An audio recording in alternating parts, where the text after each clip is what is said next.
Hola, ¿qué tal? Muy buenas noches a todos ustedes. Bienvenidos a La Voz de Residente, en esta ocasión en Medicina Interna, aunque por esta clase vamos a tener una combinación también con pediatría, que les voy a estar contando un poquito más adelante. Pero antes de comenzar, me gustaría comentarles, si es primera vez que está con nosotros, darle la bienvenida y comentarles un poquito de qué se trata esto. Son webinarios hechos por médicos para la comunidad médica de manera altruista, ofreciendo sus conocimientos hacia ustedes para que puedan utilizarlo de modo de estudio o de aprendizaje. Todos estos webinarios o pláticas se van a subir a la plataforma de YouTube, en donde nos van a encontrar como Medical Legal Center.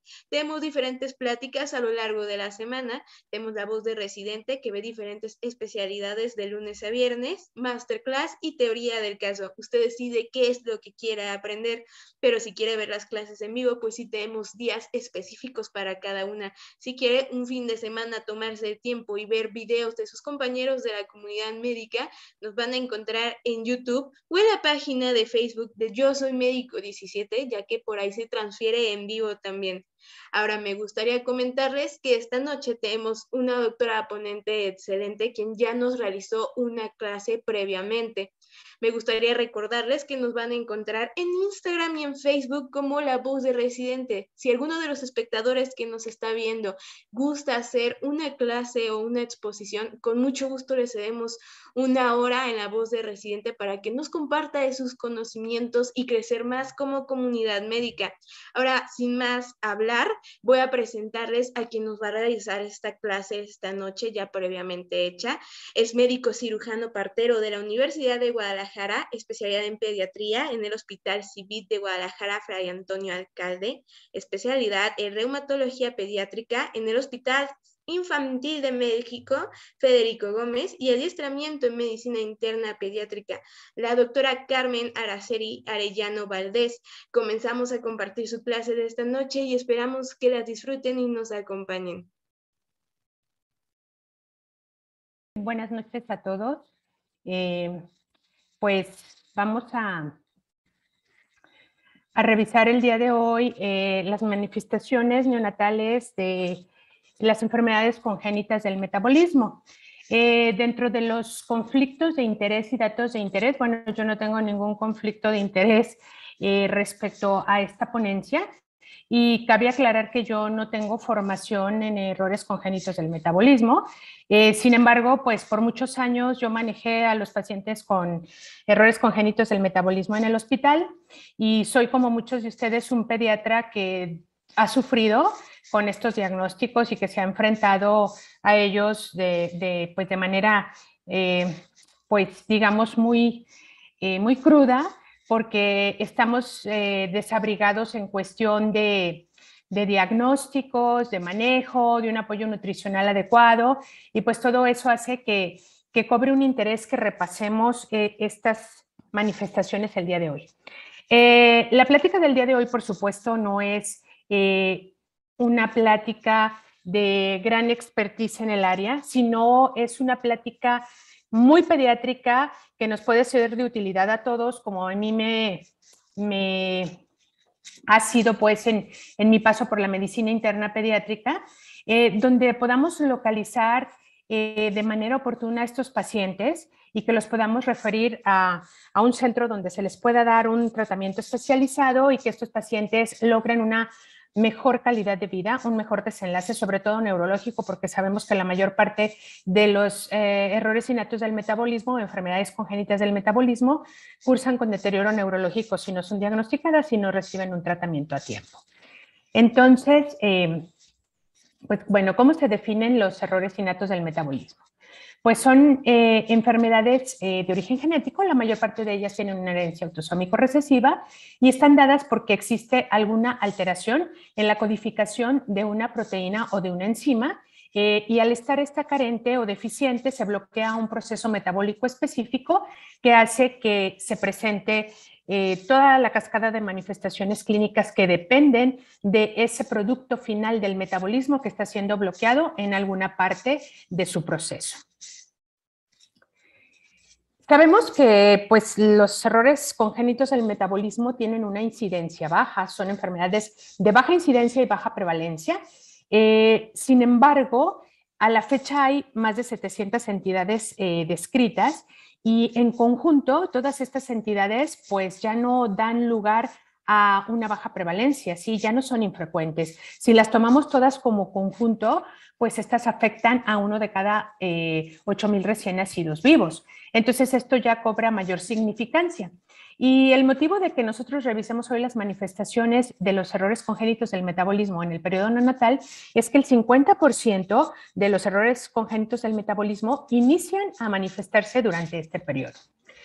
Entonces, sucede que pues hemos evolucionado, sí, la medicina neonatal ha caminado a grandes pasos en las últimas 3 décadas y este avance en la medicina perinatal ha hecho que aquellas causas clásicas de afección del recién nacido, como eran los problemas hipóxicos y los problemas infecciosos del recién nacido, que llevaban a la mayor parte de ellos a las complicaciones neurológicas, a las complicaciones cardiopulmonares, a la muerte en la etapa neonatal o en el lactante de manera temprana, pues ahora esas han disminuido de manera muy importante porque la medicina perinatal ha tenido muchos avances prenatales, intranatales y postnatales, y también, al mismo tiempo, el avance que ha habido en los tamizajes metabólicos, la utilización de la espectrometría de masas en tándem ha permitido que nosotros podamos identificar cada vez con mayor frecuencia y con mayor facilidad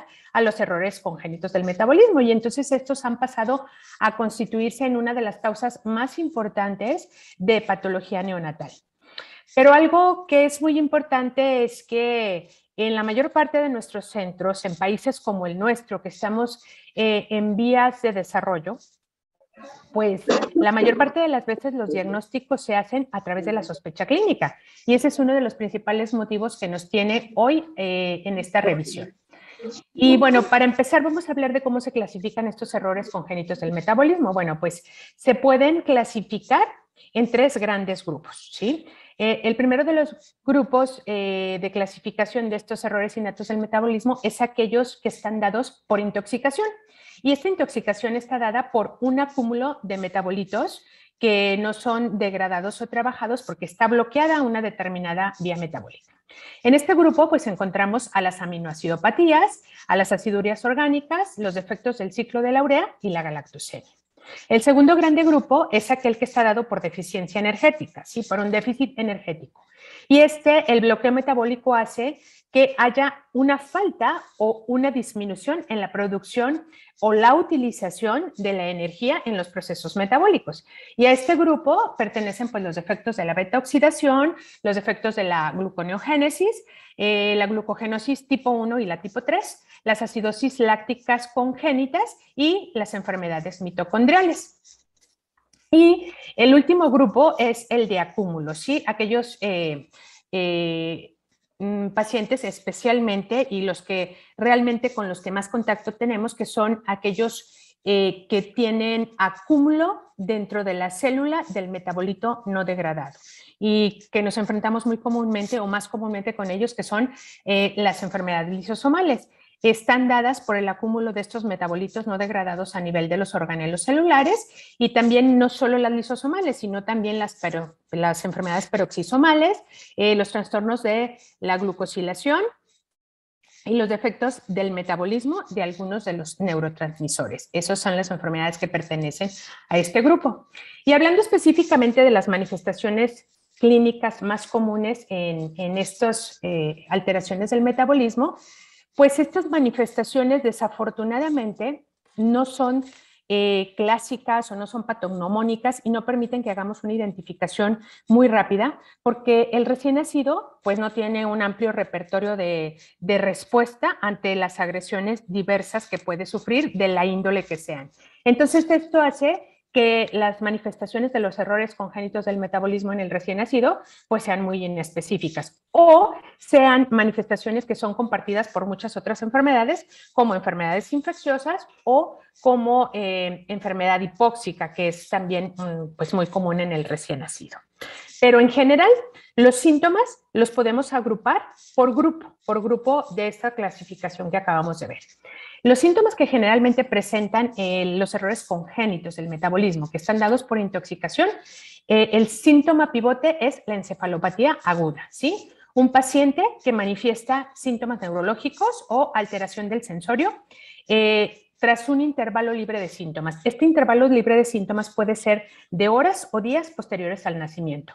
El recién nacido nace de una manera normal, se ve normal en las primeras horas o días de vida y de repente presenta datos de alteración del sensorio posterior a horas o días. En el segundo grupo, en el grupo de déficit energético, este está dado principalmente, las manifestaciones clínicas están dadas por afección multisistémica. Pero el signo clásico que nosotros encontramos en este grupo de déficit energético es que son pacientes hipotónicos, ¿sí? Esta hipotonía puede ser de intermitente o puede ser persistente progresiva y está generalmente presente desde el nacimiento. Desde que nosotros recibimos, encontramos a un paciente que está sumamente hipotónico, ¿sí? Incluso esta hipotonía puede tener afección respiratoria y está con de aporte de oxígeno, apoyo desde primeras horas. Y en el tercer grupo, en el grupo de atesoramiento o de moléculas complejas como las enfermedades lisosomales, pues en este grupo los síntomas son más bien de tipo crónico y son progresivos, van siendo aditivos conforme avanza la edad del paciente. Y pues en este grupo los principales síntomas son la presencia de megalias viscerales.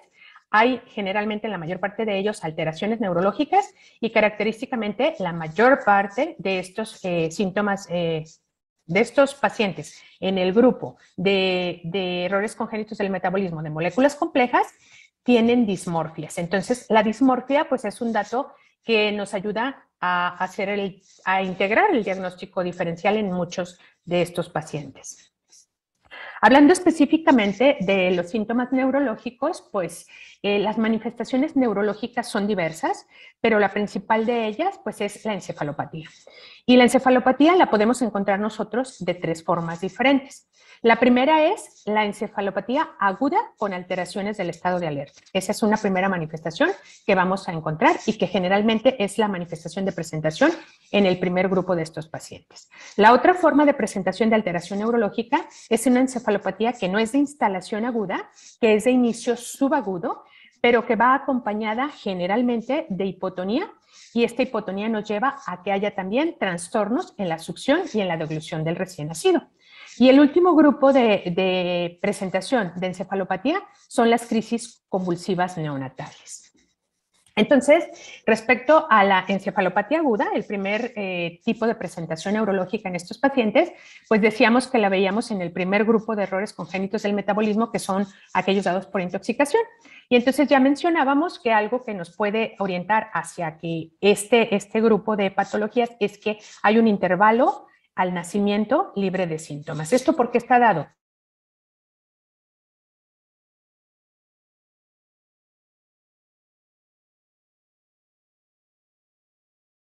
Entonces, el recién nacido nace libre de ellos y tardan un poco de tiempo en volver a acumularse, entonces esto nos da esas horas o días libres de síntomas de presentación de la encefalopatía y esta se instaura de manera abrupta. Los pacientes generalmente se manifiestan con letargia, obviamente con trastornos alimentarios y pueden tener compromiso respiratorio manifestado con apnea o polipnea. Cuando este grupo de pacientes no recibe tratamiento, pues generalmente evolucionan de forma rápida a una falla multiorgánica progresiva. El principal diagnóstico diferencial en este grupo de pacientes pues es la sepsis neonatal. ¿Y cuáles son los errores congénitos del metabolismo que normalmente nosotros vemos en este grupo de pacientes de encefalopatía aguda? Pues son principalmente los trastornos del ciclo de la urea, las acidemias orgánicas y las aminoacidopatías. Esas son las principales patologías que nosotros deberíamos de sospechar cuando tenemos una encefalopatía de instauración aguda horas o días después del nacimiento. En la segunda forma de presentación de las manifestaciones neurológicas, la encefalopatía aguda puede estar presente con algunos otros datos importantes que nos pueden orientar al diagnóstico. En este caso, cuando tenemos encefalopatía acompañada de una elevación del amonio, estamos ante una urgencia médica. Sabemos que el pronóstico neurológico tiene relación directa con los niveles de amonio. Entonces, debemos de actuar de manera rápida cuando encontremos hiperamonemia. Y también sabemos que el pronóstico neurológico pues, está dado también por la duración del estado de coma. Entonces, deberemos de ser muy acuciosos en tratar la hiperamonemia para recuperar el estado neurológico lo más pronto posible y dejar el menor número de secuelas. Esta encefalopatía de instauración aguda acompañada de hiperamonemia se presenta principalmente en enfermedades del ciclo de la urea y en acidemias orgánicas, principalmente la acidemia propiónica, la metilmalónica, la isovalérica, que casi siempre son las tres más frecuentes con las que nos enfrentamos, y también en la glutárica tipo 2. En menor grado, esta encefalopatía aguda acompañada de elevación del amonio se presenta en trastornos de la beta-oxidación, en las acidosis lácticas congénitas y también se presenta en la patología que conocemos como hiperamonemia neonatal transitoria, que esta entidad la vemos principalmente en pacientes prematuros y que sabemos que una vez que se logra cierta madurez del recién nacido prematuro, se corrige. Obviamente, antes de la corrección espontánea por la madurez orgánica que logra el paciente, requiere del manejo igual que si fuera una hiperamonemia no del prematuro ni transitoria. Y bueno, también podemos encontrar esta encefalopatía aguda acompañada de hiperamonemia en aquellas hiperamoniemias que tienen otra enfermedad de base, secundarias, por ejemplo, a la disfunción hepática.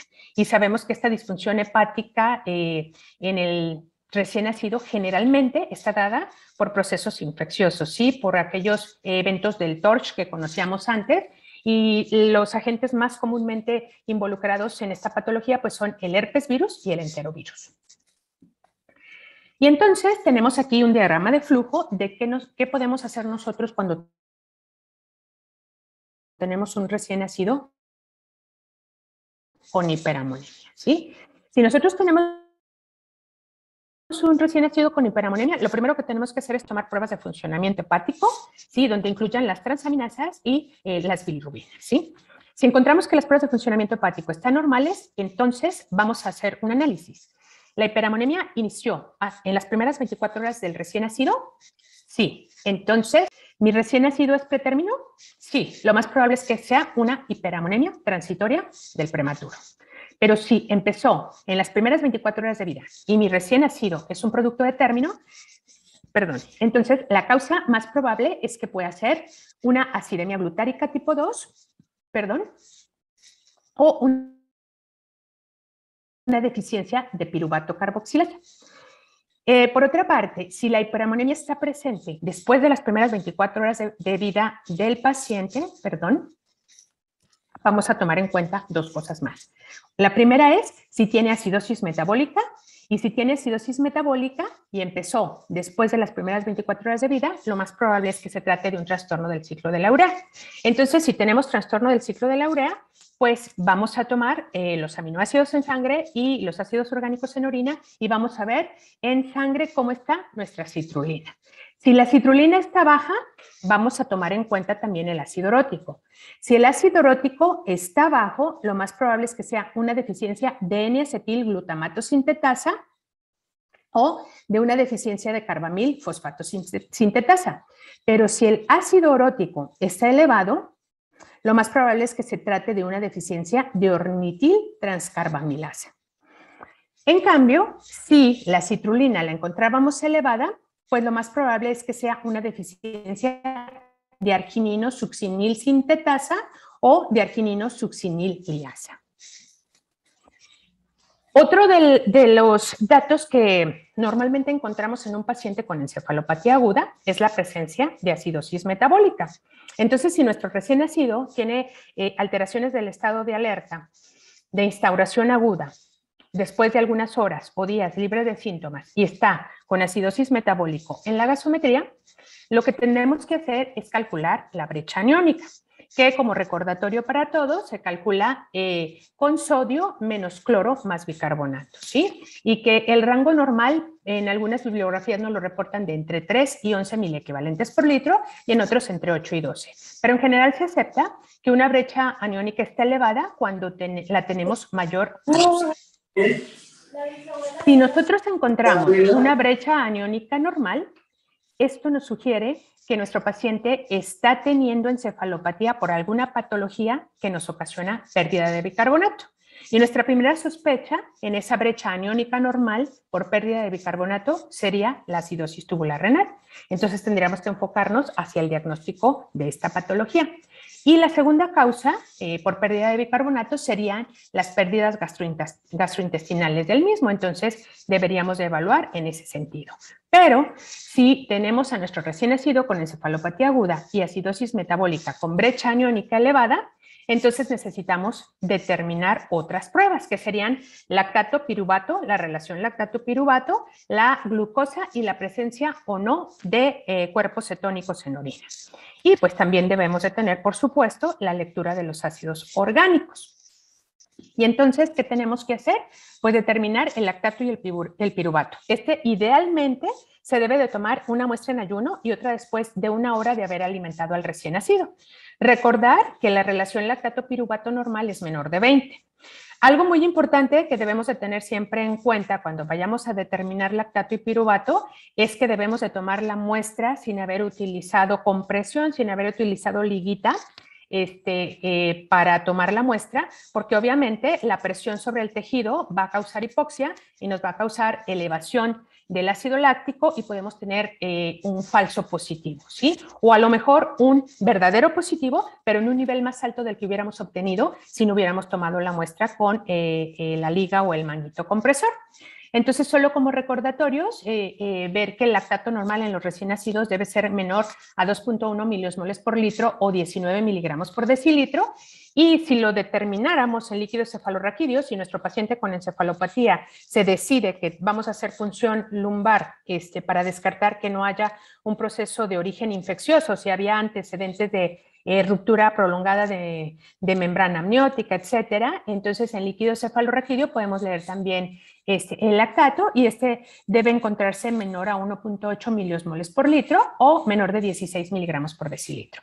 Si nosotros en nuestra muestra de lactato y piruvato encontramos que el lactato tiene una elevación sostenida y el paciente no está infectado, ya tomamos una procalcitonina, tenemos los demás reactantes de fase aguda, nuestro conteo leucocitario de neutrófilos, el número de bandas, etcétera, no nos están orientando hacia un proceso infeccioso o no hay un proceso que nos esté hablando de que hay una hipoperfusión tisular con hipoxia sostenida, entonces pudiéramos sospechar ante esta elevación persistente del lactato que la patología con la que está cursando el lactante es una acidosis láctica congénita. Algo que debemos de tomar muy en cuenta siempre es que el estudio que generalmente hacemos de rutina nosotros para abordar a nuestro paciente es la gasometría. Pero debemos de tomar en cuenta que aunque nosotros encontremos gasometrías con pH sanguíneo normal, esto no nos excluye que el paciente tenga acidosis láctica. Por lo tanto, debemos de estar siempre monitoreando el lactato y el piruvato en nuestros recién nacidos. Y bueno, tenemos aquí un flujograma para saber hacia dónde orientar nuestro diagnóstico cuando tenemos acidosis metabólica, ¿sí? Y si tenemos acidosis metabólica y nuestra brecha aniónica está elevada, entonces, ¿qué vamos a hacer? Pues medir el ácido láctico, como decíamos. Si este ácido láctico está normal, entonces revisemos nuestros ácidos orgánicos. Si los ácidos orgánicos están elevados, pues lo más probable es que se trate de una acidemia orgánica. ¿Cuáles? Pues las más comunes, que son la propiónica, la metilmalónica y la isovalérica. Pero si por otra parte tenemos acidosis metabólica con una brecha aniónica aumentada y nuestro ácido láctico está aumentado también, entonces revisamos los ácidos orgánicos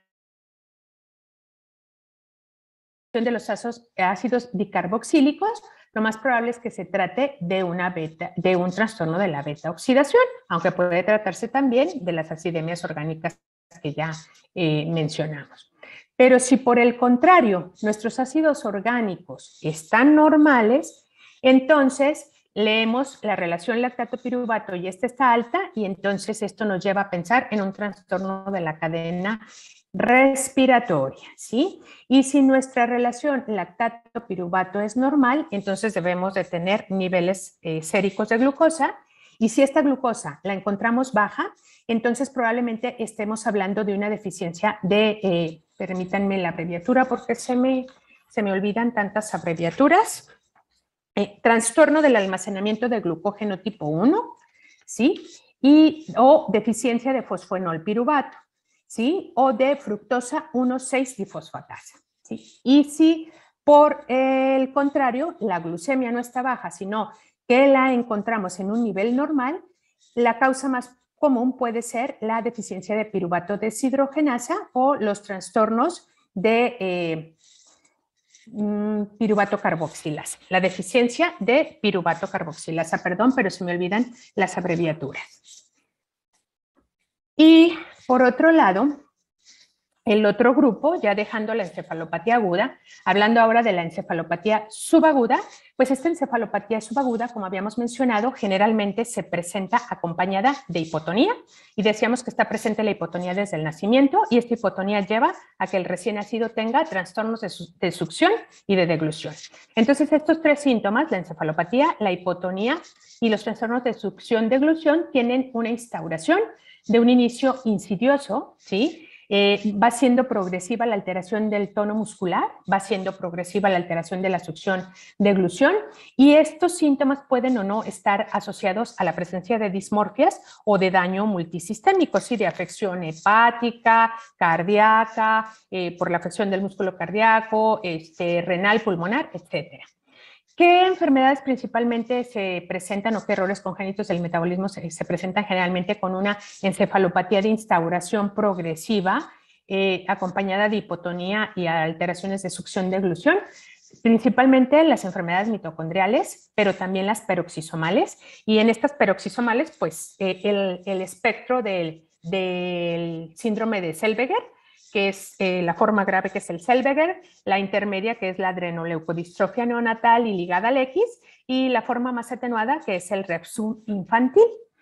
Y otra de las patologías que pertenecen a este grupo pues también son los defectos de la glucosilación de las proteínas. Y por último, el tercer grupo de manifestaciones neurológicas de los errores congénitos del metabolismo en el periodo neonatal pues son las crisis convulsivas. Cabe aclarar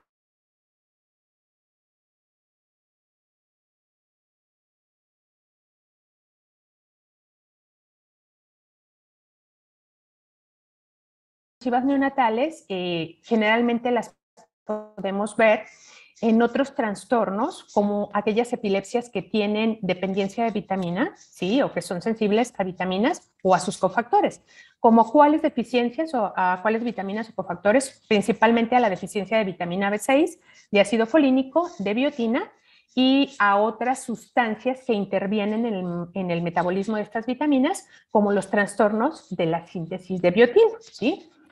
Hay también otros trastornos que pueden estar presentes y que estos pudiéramos sospechar cuando tenemos a un recién nacido que tiene una epilepsia que es refractaria a tratamiento. Se le instaura el anticomicial, se mantiene el paciente con un estado metabólico estable y las crisis convulsivas son persistentes, a veces pese al manejo con doble anticomicial, etcétera. Y entonces, si fuera este el caso, deberíamos de sospechar de defectos en los neurotransmisores o déficit de sulfito oxidasa o de adenilo succinato liasa, ¿sí? Y pues en estos pacientes puede haber otros déficits de neurotransmisores cerebrales y generalmente los pacientes son afectados pues en el desarrollo psicomotor. Otra manifestación clave de los errores congénitos del metabolismo en el periodo neonatal es la presencia de hipoglucemia. Es un dato que comúnmente y muy frecuentemente nos enfrentamos nosotros en la clínica. Y para abordar la hipoglucemia, pues debemos de pensar principalmente en trastornos muy específicos. Si tenemos una hipoglucemia persistente en nuestro recién nacido, después de tener un aporte apropiado de glucosa, sea vía oral o sea vía parenteral, debiéramos sospechar principalmente de 4 problemas específicos. Uno de ellos, la glucogenosis. En segundo lugar, los trastornos de la gluconeogénesis. En tercero, los defectos de la beta-oxidación de los ácidos grasos. Y, por último, los hiperinsulinismos, que recordemos que hay hiperinsulinismo congénito y deberíamos de tomarlos también en cuenta cuando nuestro paciente tiene hipoglucemia de forma persistente. Para abordar la hipoglucemia, un dato muy importante que debemos de tomar en cuenta es la lectura de los cuerpos cetónicos en orina. Si tenemos hipoglucemia con cuerpos cetónicos positivos en orina, debemos de pensar principalmente en glucogenosis o en trastornos de la gluconeogénesis. Pero si tenemos la presencia de hipoglucemia sin cetonuria, entonces nuestras principales posibilidades diagnósticas serán los defectos de la beta-oxidación o los hiperinsulinismos, entre ellos el hiperinsulinismo congénito. Otra manifestación importante de los errores congénitos del metabolismo en el periodo neonatal es la falla hepática, la afección hepática. Cuando hablamos de hepatopatía en el recién nacido, pues debemos de pensar de manera muy amplia en todas las posibilidades que nos pueden estar dando esta falla hepática. Principalmente debemos de pensar en enfermedades metabólicas, sin olvidar que la causa más frecuente generalmente son infecciones de tipo viral, pero bueno, luego de descartar esas enfermedades que normalmente siempre las pensamos y siempre las abordamos y siempre las descartamos, pues debemos de pasar a pensar en enfermedades metabólicos, en procesos crónicos de origen no metabólico y en miles de trastornos de causa no conocida que nos dan falla hepática en el recién nacido. Para hacer el diagnóstico diferencial, para clasificar a estos pacientes, debemos de pensar en todas las causas, pero recordar que podemos incluir a los pacientes en 3 grupos y a partir de esos 3 grupos también enfocar nuestro abordaje diagnóstico. Primero debemos de definir cómo es la falla hepática de nuestro paciente. En aquellos pacientes que tienen una falla hepática grave, ¿sí? Que la afección hepática se presenta de forma grave, ¿cómo es grave? Pues con la presencia de alteraciones de los factores de la coagulación, ¿sí? Pacientes que tienen ictericia por colestasis generalmente y desarrollan ascitis, a ellos los consideraríamos una falla hepática grave. Esto nos ayudará a enfocar nuestro diagnóstico. El segundo grupo es aquellos con colestasis, pero que tienen el resto de las funciones hepáticas conservadas. Sí, tienen un problema colestásico, pero el resto de las enzimas hepáticas están funcionales en nivel normal. Y el tercer grupo es aquellos pacientes que tienen crecimiento hepático acompañado o no de esplenomegalia y asociados o no a otros síntomas como hipotonía, afección miocárdica o la presencia de hipoglucemia. Y entonces tenemos también un flujograma para nosotros orientar nuestro diagnóstico si mi paciente con sospecha de error congénito del metabolismo tiene hepatopatía.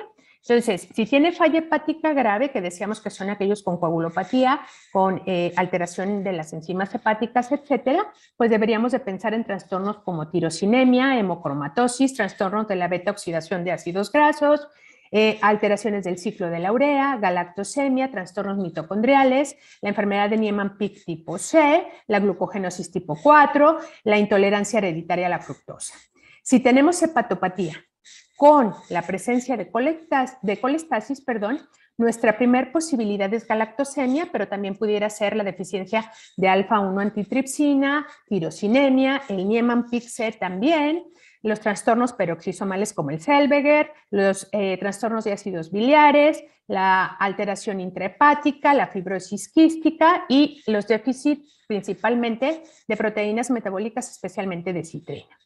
Y si nuestra hepatopatía está compuesta por crecimiento visceral, por hepatomegalia, pues entonces nuestras principales posibilidades serían la glucogenosis 1 y 3, los trastornos de la gluconeogénesis, las enfermedades lisosomales como la enfermedad de Gaucher, las mucopolisacaridosis, el Niemann-Pick, etcétera, el Fanconi-Bickel o la CDG, permítanme una disculpa,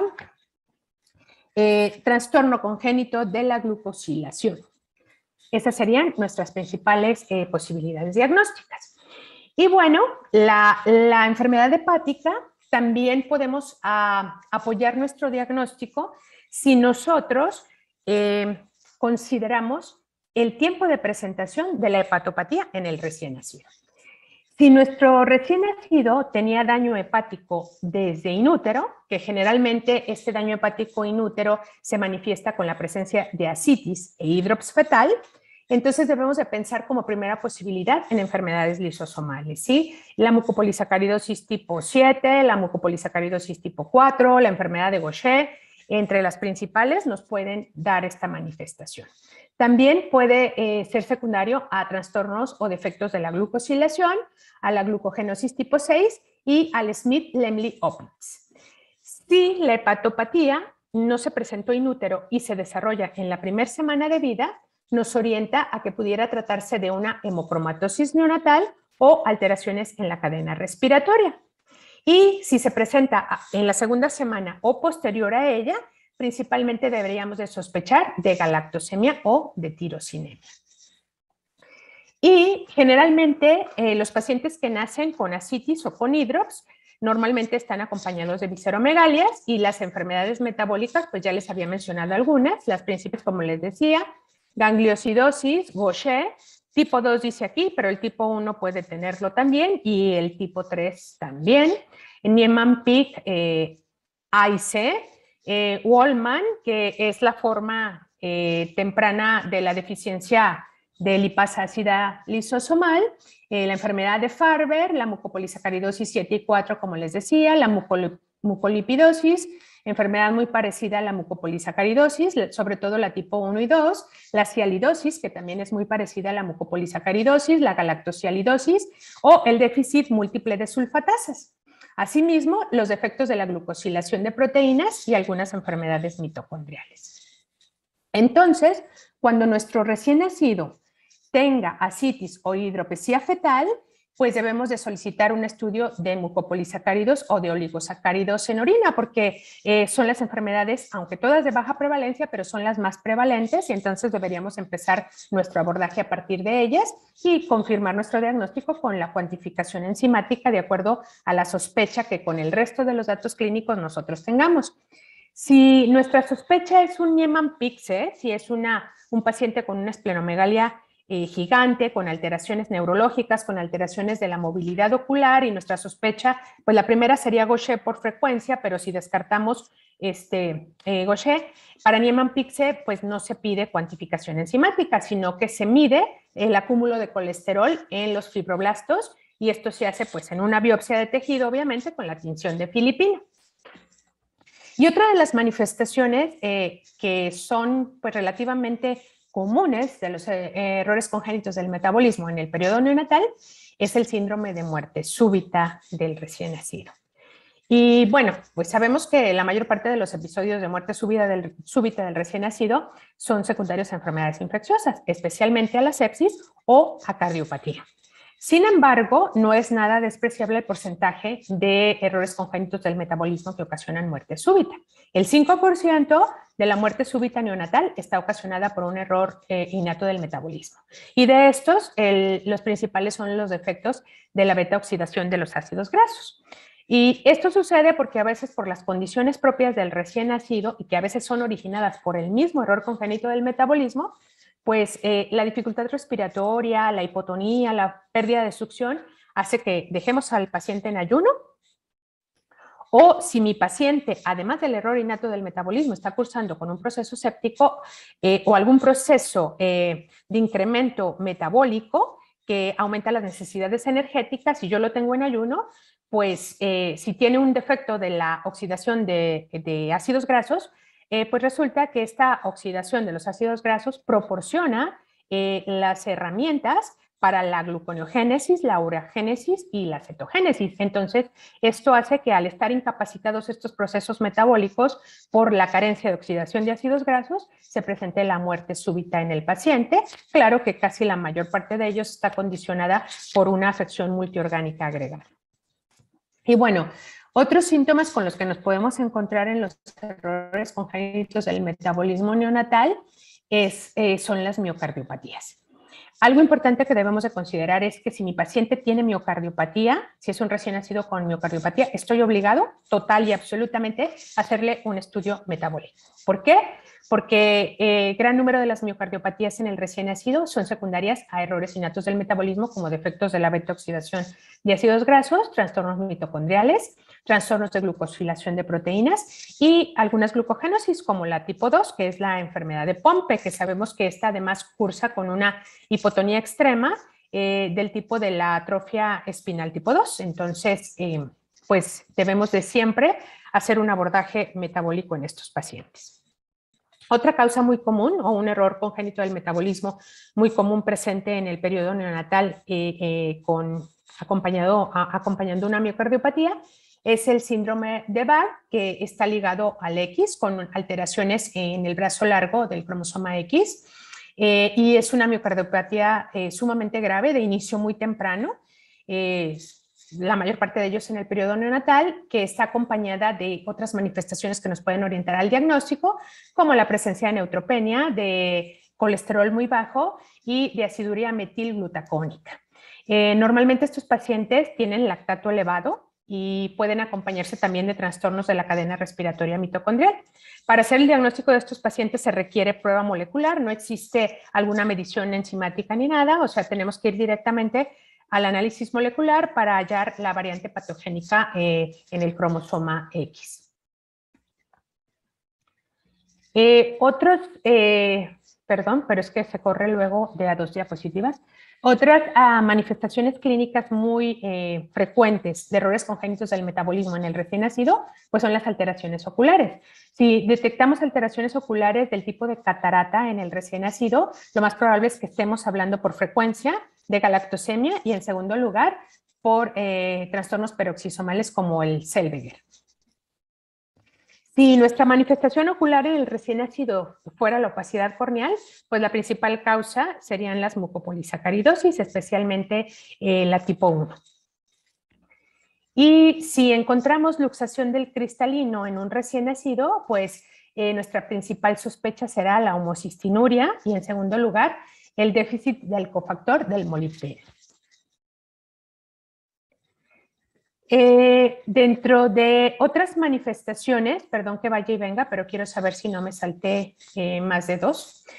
Las alteraciones hematológicas son otras manifestaciones que encontramos frecuentemente como signo de error congénito del metabolismo y que normalmente las obviamos. Nuestra tendencia en el pensamiento es a que encontramos alteraciones del tipo de la anemia, la leucopenia, la trombocitopenia y siempre se las atribuimos a sepsis neonatal. Entonces decimos, sí, pues mi paciente está séptico, definitivamente ese fue el caso y pues no. La mayor parte de las acidemias orgánicas, especialmente la isovalérica, la propiónica, la metilmalónica, pueden cursar con anemia, leucopenia y trombocitopenia. ¿Sí? Otro error congénito del metabolismo que tiene alteraciones hematológicas, que no se ve muy frecuente, con anemia sideroblástica es el síndrome de Pearson, y la acidemia piroglutámica normalmente cursa con anemia hemolítica, pero estos pacientes pues tienen datos de acidosis metabólica y de alteración neurológica con encefalopatía. Entonces, tener siempre en cuenta que si mi paciente me da otros datos que me hacen considerar un error innato del metabolismo y estoy viendo alteraciones como anemia, leucopenia o trombocitopenia, debo de tener en mente no solo a la sepsis, sino orientarme por esa sospecha y mandar a hacer mis pruebas para confirmar lo más pronto posible el diagnóstico. Y otras de las manifestaciones neonatales de errores congénitos del metabolismo pues son las alteraciones en piel. Y bueno, pues cuando nosotros encontramos manifestaciones como eritrodermia en el recién nacido o una hiperkeratosis muy pronunciada o la presencia de ictiosis, como vemos aquí en la imagen, nuestra principal sospecha debe de ser el síndrome de Sjögren-Larsson. Y entonces, como ven, pues el repertorio, decíamos que el recién nacido no tiene un repertorio muy amplio para tener manifestaciones específicas, sin embargo, las manifestaciones son muy vastas y debemos de tenerlas siempre en consideración para que tengamos esa sospecha que nos oriente a un diagnóstico apropiado. Pero para apoyar esas manifestaciones clínicas debemos de tomar en cuenta muchas cosas, principalmente la historia familiar. ¿Por qué? Porque generalmente, o la mayor parte de estos errores congénitos del metabolismo tienen una herencia autosómico recesiva. Entonces debemos de preguntar siempre la posibilidad de consanguinidad en los padres, interrogar acerca de si hay otros miembros afectados o con muertes inexplicadas, especialmente hermanos de nuestro paciente. Y de la historia obstétrica también podemos obtener muchos datos que nos pueden apoyar al diagnóstico, porque, por ejemplo, las madres que están gestando fetos con deficiencia o trastornos de la beta-oxidación, estas madres o la deficiencia también de carnitín palmitoil transferasa tienen un mayor riesgo de desarrollar hígado graso durante el embarazo o síndrome de HELP. Entonces, si tenemos ese antecedente obstétrico, pues eso nos orientaría a que pudiera tener una de estas dos entidades nuestro recién nacido. Y también de la historia obstétrica podemos obtener datos para orientarnos hacia enfermedades o trastornos de la cadena respiratoria mitocondrial si encontramos que en los familiares de la madre hay pacientes con talla baja, hay pacientes con sordera de causa no explicada o con migrañas recurrentes. Entonces, esto nos pudiera orientar también hacia estas alteraciones. Y bueno, el tratamiento no es el objetivo de nuestra plática. Sabemos que el tratamiento es muy complejo, que el tratamiento en la mayor parte de los errores congénitos del metabolismo es dependiente de una adecuada nutrición, de un aporte adecuado de aquellos requerimientos o nutrientes que nuestro paciente necesita y de una restricción de aquellos que, sobre todo en los trastornos por intoxicación, le pueden ocasionar daño. Pero sí tenemos algunas pautas de manejo que son las que normalmente establecemos cuando tenemos esa sospecha y que debemos de tener en cuenta todos nosotros como pacientes para apoyar a estos pacientes y evitar que se nos compliquen en lo que navegamos esa travesía larga de lograr un diagnóstico y el tratamiento adecuado. Una de las principales cosas que debemos de tomar en mente es que nuestros pacientes con errores congénitos del metabolismo o sospecha de los mismos, les debemos de evitar en la medida de lo posible los periodos prolongados de ayuno. ¿En quiénes? Especialmente en los que tenemos la sospecha de aminoacidopatías o de acidemia orgánica, ¿sí? Entonces, si mi paciente es incapaz de alimentarse por la vía oral, utilicemos lo más rápido posible la vía enteral. ¿Con qué? Pues no vamos a conseguir una fórmula especial, entonces démosle la fórmula que le corresponde como un recién nacido, como si fuera sano, y en cuanto dispongamos del diagnóstico, pues ya enfocaremos hacia otro lado nuestro aporte lácteo. ¿Sí? También en los trastornos de la beta-oxidación es muy importante que no mantengamos por periodos prolongados el ayuno de nuestros pacientes. Otra medida que debemos de tomar en cuenta, como les decía, es que el manejo dietético hospitales como la Clínica 46 o el Centro Médico Nacional de Occidente o el Hospital Civil de Guadalajara, Juan y Menchaca o el Fray Antonio Alcalde, un nutriólogo con capacitación en trastornos metabólicos. En el civil la tiene. En el Instituto Mexicano del Seguro Social no tenemos esa bonanza. Entonces, eso hace que tengamos muchas complicaciones con nuestros pacientes. Pero mientras logramos conseguir quien nos apoye en este aspecto, lo que nosotros podemos dar es siempre un aporte alto de glucosa. Si tenemos esa sospecha de un trastorno del metabolismo neonatal, debemos de mantener nuestra glucosa en un aporte que recomienda la bibliografía de 10 miligramos kilo-minuto de glucosa. Y bueno, de los aportes que podemos dar también de una manera empírica, tratando de cubrir algunas de las posibilidades que puedan verse beneficiadas con esto, pues es suplementar a nuestros pacientes con carnitina. ¿Sí? Siempre pensemos en la levocarnitina cuando tenemos la sospecha diagnóstica. Si lo damos a dosis terapéutica, no le vamos a intoxicar, no le vamos a ocasionar un problema a nuestro paciente y podemos beneficiarlo de manera muy importante, especialmente si se trata de una aminoacidopatía o de una acidemia orgánica. Y también se nos recomienda que demos un cóctel vitamínico a los pacientes en los que tenemos sospecha de un error innato del metabolismo y nos lo recomiendan de esta manera, que demos 100 a 300 miligramos por día de tiamina, 20 miligramos por día de biotina, 1 a 2 miligramos por día de vitamina B12, 100 miligramos por día de riboflavina y 50 a 500 miligramos por día de piridoxina. Nos dicen que suplementemos a todos los pacientes como un tratamiento junto con la carnitina, un tratamiento multienzimático vitamínico inicial en todo aquel paciente con una sospecha de error congénito del metabolismo que aún no ha sido especificado o clasificado adecuadamente. Entonces, nada más como sumario, recordar, ya se brincó 3, recordar nuestros datos clínicos que nos deben hacer sospechar de los errores innatos del metabolismo. Válgame Dios, ¿cómo estamos? Que ya me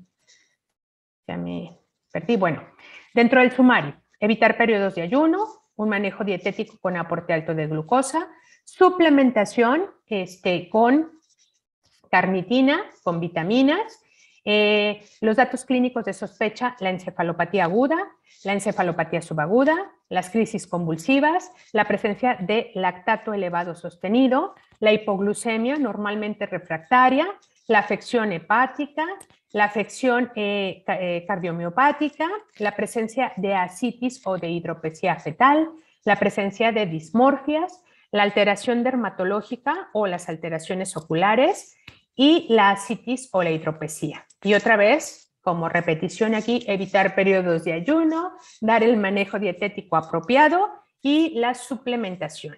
Y bueno, a la par que hacemos esto, pues solicitamos pruebas diagnósticas específicas y pues en la medida de lo posible debemos de derivar o de consultar a un experto en errores congénitos del metabolismo. Con esta diapositiva creo que concluyo, perdón, pero esto no cambia, sí, con esta concluyo y quedo a sus órdenes para sus comentarios y sus aportaciones. Muchas gracias a la doctora Araceli. Ya nos está acompañando ahorita en vivo, doctora, ¿sí me escucha? Sí, hola, buenas noches.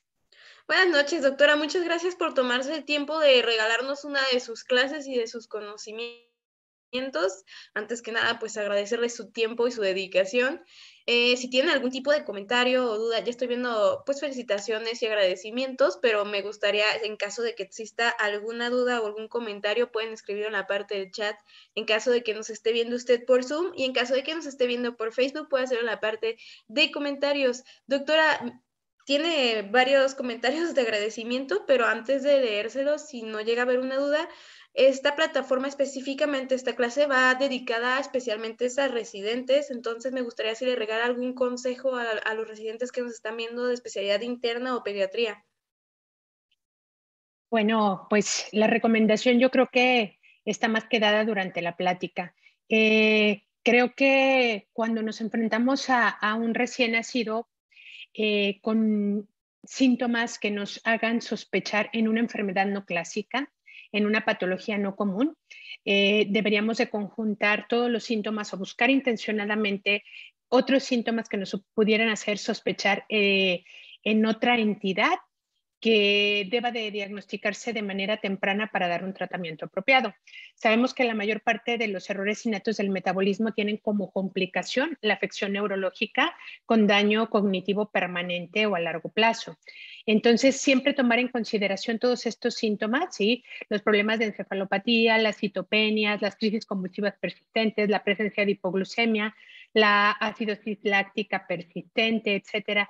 Todos estos síntomas que en conjunto nos pueden hacer pensar que estamos más allá de un problema infeccioso en el periodo neonatal. Y si llegáramos a tener ya alguna certeza mayor de que nuestro paciente pudiera estarse viendo afectado de uno de estos problemas de errores innatos del metabolismo, pues tomar en consideración las indicaciones que se nos dan, que sabemos que suplementándolo con las vitaminas que nos recomiendan, con la carnitina, con la biotina, etcétera, podemos preservar mucho a nuestro paciente de un daño a largo plazo y que es un manejo muy apropiado antes de que nosotros tengamos la confirmación diagnóstica y que le podemos cambiar el pronóstico neurológico, que de la expectativa de vida no solo la podemos prolongar, alargar o preservar, sino también las funciones y el desenlace global a largo plazo en estos pacientes. Creo que esa sería la mayor de las recomendaciones. Sé que son patologías que por la baja prevalencia hacen que ninguno de nosotros estemos empapados a profundidad de ellas, que no tengamos el dominio, porque aún los médicos que por algún tiempo manejemos pacientes con este tipo de patologías metabólicas, la baja prevalencia hace que nunca tengamos el expertise suficiente. Pero si conocemos estos datos básicos que vimos durante la charla, creo que podemos podemos tenerlas siempre en mente y poder ayudar a estos pacientes a un diagnóstico oportuno. Muchas gracias, doctora Araceli. Les recordamos que esto lo hace la doctora realmente dedicándonos un poquito de su tiempo, así que le agradecemos mucho que nos comparta de sus experiencias y su conocimiento. Voy a pasar a leer unos comentarios que estoy viendo. Realmente son felicitaciones y saludos, pero pues de cualquier forma a mí me encanta leerlos porque me encanta que eche bien a los doctores. Entonces, Juan Carlos manda saludos cordiales desde Comitán Chiapas. Leticia Márquez comenta felicidades, excelente plática. Doctor Velázquez, excelente plática y excelente ponente. Felicidades y saludos de CDMX. Muchas gracias a la doctora, muy buena clase, de Claudia Gómez. Qué buen tema, gracias por la plática, del doctor Hugo Sánchez. Muy buena plática, saludos de Culiacán, Sergio Ramos. Y buen tema de estudio, sin dudas fue bastante clara. Gracias a la doctora por su tiempo, Kimberly Rubí. Pues nada más, doctora, no veo preguntas, así que solamente me queda agradecerle y me gustaría recordarles que si se perdieron un poquito de la plática y quieren volver a revivirla, van a encontrar la clase de la doctora Araceli en YouTube en la página de Medical Legal Center. Muchas gracias, doctora, por darnos un poquito de su tiempo desde Muchísimas Guadalajara. gracias. Que estén muy bien Muchas y que gracias a ustedes. muy bonita noche. Gracias. Buenas noches a todos. Gracias.